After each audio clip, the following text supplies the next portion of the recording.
आज आपको पता चलेगा। लेकिन आज हम सबसे पहले एक खुशखबरी आपको देना चाहते हैं, इसलिए हम आपको राम मंदिर में धर्म ध्वजा की स्थापना दिखाएंगे। लेकिन उससे पहले एक तस्वीर देखिए जिसमें आपको प्रधानमंत्री मोदी धर्म ध्वजा की स्थापना के दौरान भावुक होते हुए नजर आएंगे। भक्ति और आस्था से उनका शरीर कांपने लगा था। यह एक ऐतिहासिक क्षण है और धर्म ध्वजा को थामने के बाद वो अपनी भावनाओं पर ऐसा लगता है काबू नहीं कर पाए। सबसे पहले आप यही तस्वीर देखिए, क्योंकि आज इस तस्वीर की देश भर में बहुत चर्चा हो रही है।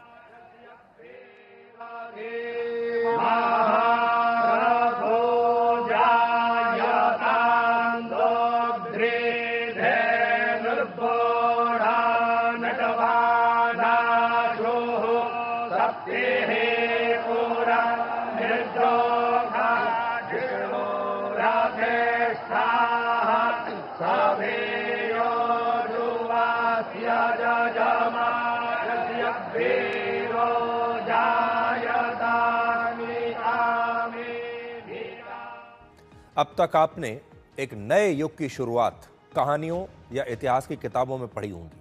आपने प्राचीन सभ्यता के पुनर्जागरण के किस्से अभी तक सिर्फ सुने होंगे।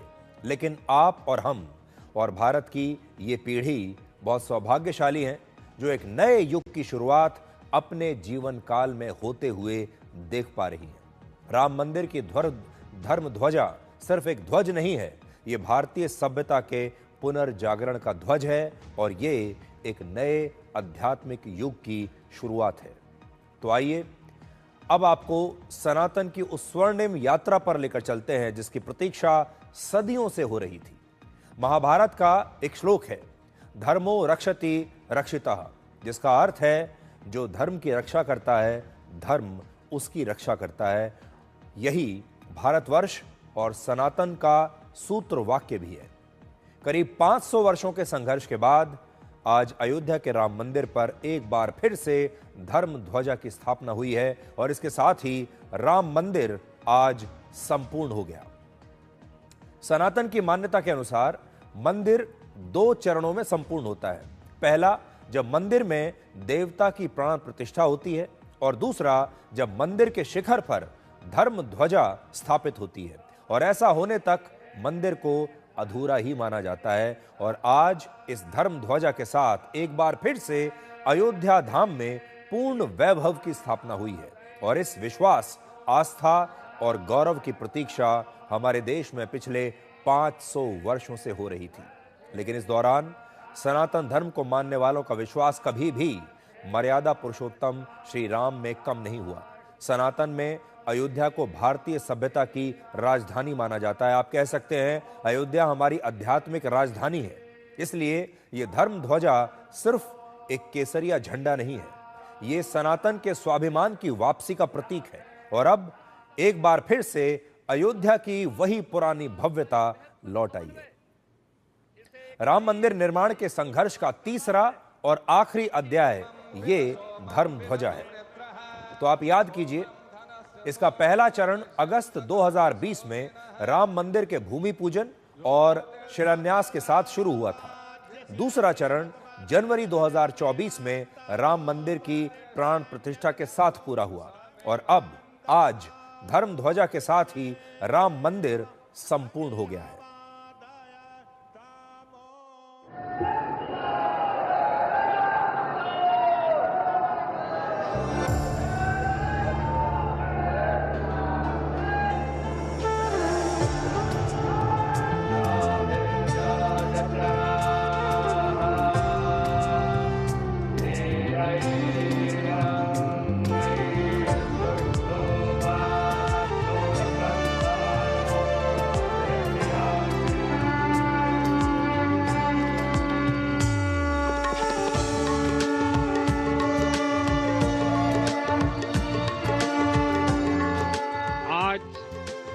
संपूर्ण भारत, संपूर्ण विश्व राममय है। सदियों का संकल्प आज सिद्धि को प्राप्त हो रहा है।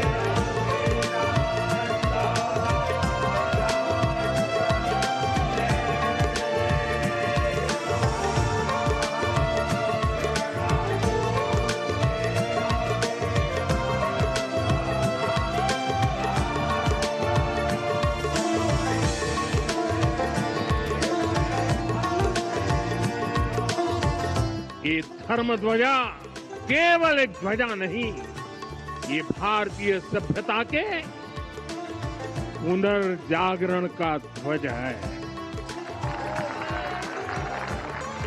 ये ध्वज संकल्प है, ये ध्वज सफलता है, ये ध्वज संघर्ष से सृजन की गाथा है, ये ध्वज सदियों से चले आ रहे स्वप्नों का साकार स्वरूप है।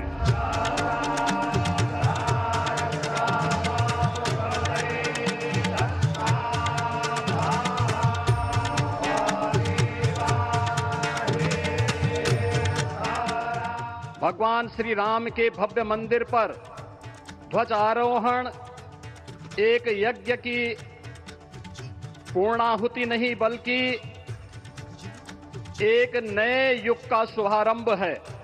रोज ये इच्छा मन में व्यक्त करते रहे कि मंदिर बनेगा बनेगा, बन गया।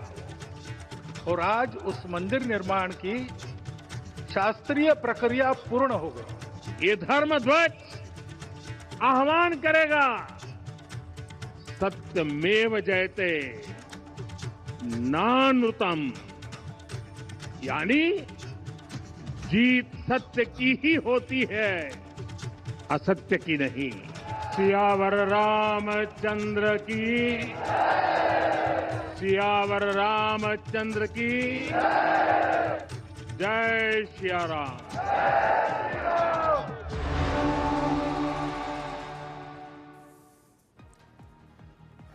तो उम्मीद करता हूं कि इन आध्यात्मिक क्षणों का आपने भी आनंद लिया होगा। आप इस समय जहां भी हैं, चाहे मोबाइल फोन पर हमें देख रहे हैं या फिर अपने घरों में टीवी पर हमें देख रहे हैं, आपको इन आध्यात्मिक क्षणों का आनंद जरूर आया होगा।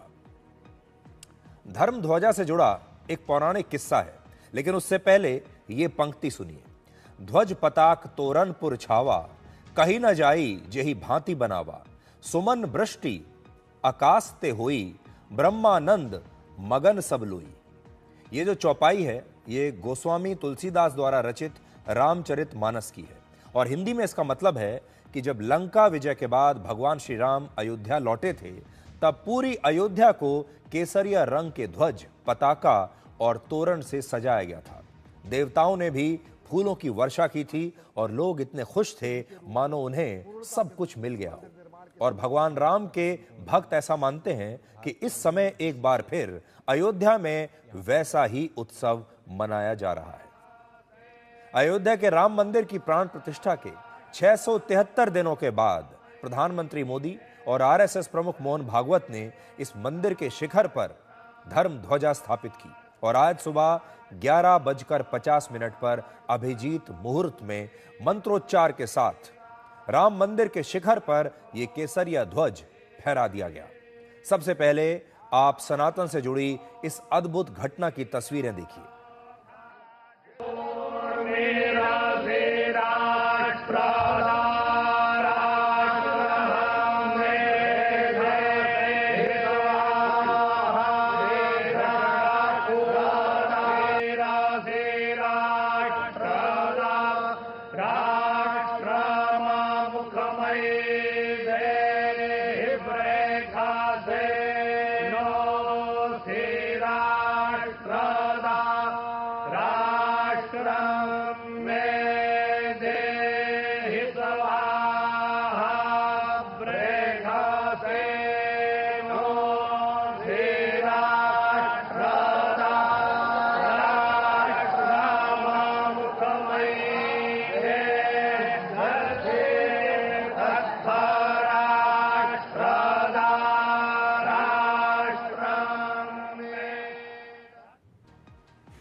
ये धर्म ध्वजा आज दुनिया भर के 120 करोड़ हिंदुओं के सपनों को साकार कर रही है। सोचिए, आज से 11 साल पहले क्या आपने कभी ये कल्पना की थी कि एक दिन आपके जीवन काल में ऐसा भी आएगा जब रामलला एक टेंट से निकलकर एक भव्य मंदिर में स्थापित हो जाएंगे और अयोध्या एक भव्य धाम बनेगा। और ये धर्म ध्वजा उसी संघर्ष का प्रतीक है। ये ध्वज संकल्प है, ये ध्वज सफलता है, ये ध्वज संघर्ष से सृजन की गाथा है, ये ध्वज सदियों से चले आ रहे स्वप्नों का साकार स्वरूप है। आने वाली सदियों और सहस्त्र शताब्दियों तक ये धर्म ध्वज प्रभु राम के आदर्शों और सिद्धांतों का उद्घोष करेगा। ये धर्म ध्वज आह्वान करेगा, सत्यमेव जयते नानृतम, यानी जीत सत्य की ही होती है, असत्य की नहीं। ये धर्म ध्वज उद्घोष करेगा, सत्यम एक पदम ब्रह्म सत्य धर्म प्रतिष्ठित, अर्थात सत्य ही ब्रह्म का स्वरूप है, सत्य में ही धर्म स्थापित है। ये धर्म ध्वज प्रेरणा बनेगा, प्राण जाए पर वचन न जाही, अर्थात जो कहा जाए वही किया जाए। राम मंदिर की इस ध्वजा की लंबाई करीब 22 फीट और ऊंचाई 11 फीट है। यह करीब 42 फीट ऊंचे ध्वज स्तंभ पर लगाया गया है, जिसे राम मंदिर के 161 फुट ऊंचे शिखर पर स्थापित किया गया है। केसरिया रंग के इस ध्वज पर ओम का चिन्ह बना है और साथ में कोविदार वृक्ष की एक तस्वीर भी है। और सनातन धर्म में कोविदार को एक शुभ वृक्ष माना जाता है, जो शौर्य, पवित्रता, आस्था और सकारात्मक ऊर्जा का प्रतीक है।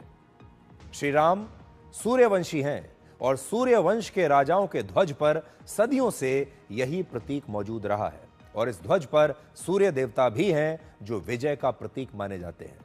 इस केसरिया झंडे को एक मजबूत पैराशूट फैब्रिक से बनाया गया है, जो पैराशूट में इस्तेमाल किया जाता है, वही कपड़ा जिसे पैराशूट में इस्तेमाल किया जाता है। और इसीलिए इस कपड़े पर तेज हवाओं और मौसम का कोई असर नहीं होगा। और इस झंडे का वजन करीब 2 से 3 किलोग्राम के आसपास है और इसे अहमदाबाद के एक पैराशूट विशेषज्ञ ने तैयार किया है।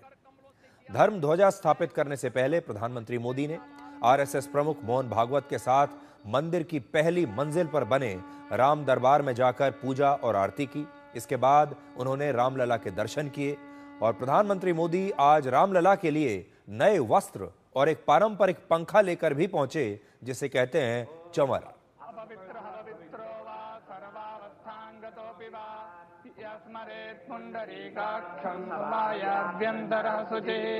पुंडरीकाक्षः पुनातो पुंडरीकाक्षः पुनातो पुंडरीकाक्षः पुनातो ज्योतिर्ज्योतिरग्निः स्वाहा सूर्योर्ज्योतिर्ज्योतिः सूर्यः स्वाहा अग्निर्वर्चो ज्योतिर्वर्चः स्वाहा सूर्योर्वर्चो ज्योतिर्वर्चः स्वाहा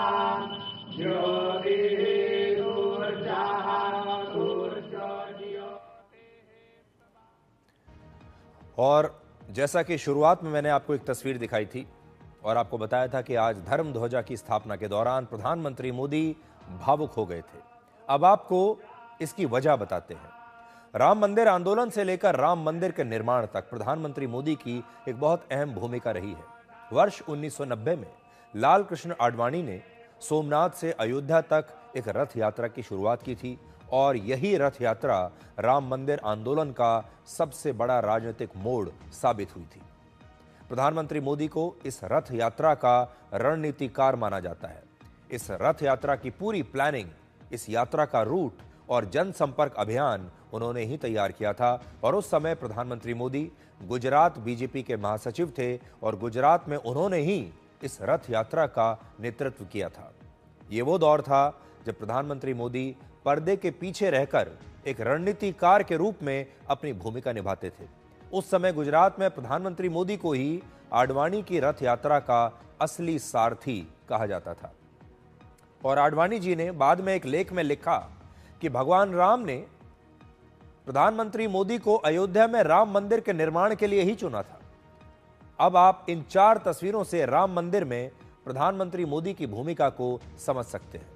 वर्ष 1990 में प्रधानमंत्री मोदी ने राम मंदिर की रथ यात्रा की रणनीति तैयार की। 5 अगस्त 2020 को राम मंदिर का भूमि पूजन और शिलान्यास किया। फिर 22 जनवरी 2024 को राम मंदिर की प्राण प्रतिष्ठा करके इस मंदिर को आत्मा दी और आज राम मंदिर में धर्म ध्वजा की स्थापना करके मंदिर के निर्माण को संपूर्ण किया। ये सिर्फ 4 तस्वीरें नहीं हैं, ये राम मंदिर के लिए प्रधानमंत्री मोदी के 35 वर्षों के संकल्प के सबूत हैं। श्री राम भारत के आदर्श हैं, लेकिन इसी देश में उन्हें काल्पनिक बता दिया गया था और आज अयोध्या से प्रधानमंत्री मोदी ने ऐसे ही लोगों को एक शानदार जवाब दिया है जो अब तक ये कहते आए थे कि ये एक काल्पनिक चीज है। वो भगवान श्री राम को सिर्फ काल्पनिक मानते आए हैं। ये गुलामी की मानसिकता ही है जिसने इतने वर्षों तक रामत्व को नकारा है। भगवान राम अपने आप में एक वैल्यू सिस्टम है। ओरछा के राजा राम से लेकर रामेश्वरम के भक्त राम तक और शबरी के प्रभु राम से लेकर मिथिला के पाहुन राम जी तक भारत के हर घर में, हर भारतीय के मन में और भारतवर्ष के हर कण कण में राम है। लेकिन गुलामी की मानसिकता इतनी हावी हो गई कि प्रभु राम को भी काल्पनिक घोषित किया जाने लगा। साथियों, अगर हम ठान ले अगले 10 साल में मानसिक गुलामी से पूरी तरह मुक्ति पा लेंगे और तब जाकर के ऐसी ज्वाला प्रज्वलित होगी, ऐसा आत्मविश्वास बढ़ेगा कि 2047 तक विकसित भारत का सपना पूरा होने से भारत को कोई रोक नहीं पाएगा। आने वाले 1000 वर्ष के लिए भारत की नींव तभी सशक्त होगी जब मैकाले की गुलामी के प्रोजेक्ट को हम अगले 10 साल में पूरी तरह ध्वस्त करके दिखा देंगे। और राम मंदिर के निर्माण की प्रक्रिया के पूरे हो जाने के बाद आज आरएसएस प्रमुख मोहन भागवत ने उन लोगों को याद किया जिन्होंने वर्षों तक इस मंदिर को बनाने का सपना देखा, संघर्ष किया और यहां तक कि अपने प्राणों की आहुति दे दी। आज हम सबके लिए एक सार्थकता का दिवस है।